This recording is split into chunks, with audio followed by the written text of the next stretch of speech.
צ'או, כאן המוהנדס. אנחנו היום נעבור על הזמנת כלובי זיון. שלחנו את התוכניות דיפון שלנו למפעל, נעבור על הסקיצה שהוא שלח לנו ונאשר אותה. נתחיל מהכונסאות של ההיקף שלנו, הכונסאות הירוקים, למשל 93. אז אני רואה שהוא קוטר 50, אורך 12, 6 מוטות של קוטר 16. אז אני רואה שהמתכנת כבר עשה לי טבלה כזאת, ספר שיש לי 14 כאלה, אני כמובן אוודא את זה. קוטר 50, 12, בא לפה, מסתכל מי מביניהם 12 אורך, לא זה, לא זה, אני רואה שזה אורך 12. עכשיו מאיפה אורך 12? הוא מפה עד הסוף, כלומר זה 360, יש לי פה חפייה, אני לא אעשה את החפייה הזאת, אני אזמין את כולו 12 ואני לא אחלק את זה ל-990 ועוד 360 וחפייה של 150, סתם סיבוך. גם ככה אני מביא משאית מיוחדת. אנחנו צריכים לראות את הקוטר, במקרה שלנו זה קוטר 16. איך אנחנו נתאים את זה? פשוט רשום לנו פה 8, 16.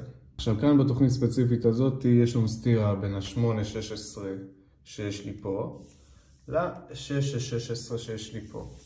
אני אלך לפי הקלונס עצמו, לפי הסרטוט של הקלונס ולא לפי הטבלה שם. יכול להיות שסתם טעות סופר, וגם זה יותר, זה לא נורא, גם משלבים לפי זה. יש לי קוטר 16, 14 יחידות, של מספר מוטות, יש לי 8 מוטות כאלה. עכשיו יש לי ספירלה מצולת 8 מילימטר. איך אני יודע את זה? יש לי פה את הספירלה שלי, החישוק בעצם, שהחישוק ירוסון לאורך כל הקלונס.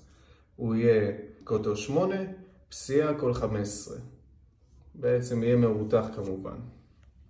עכשיו עוד דבר שחשוב לשים לב אליו, כל הקלונס הזה בעצם יהיה לו טבעת חיזוק כל 3 מטרים של קוטר 16.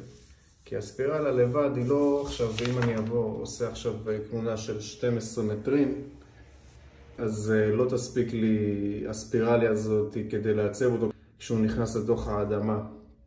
הוא יכול להתכופף, לקבל עיוותים, אז נותנים לו את החיזוקים האלה. כמובן, הדבר הכי חשוב, יש לי פה את הכלוב שלי, שאם הקלונס הוא קוטר 50, אז הכלוב שלי הוא 40.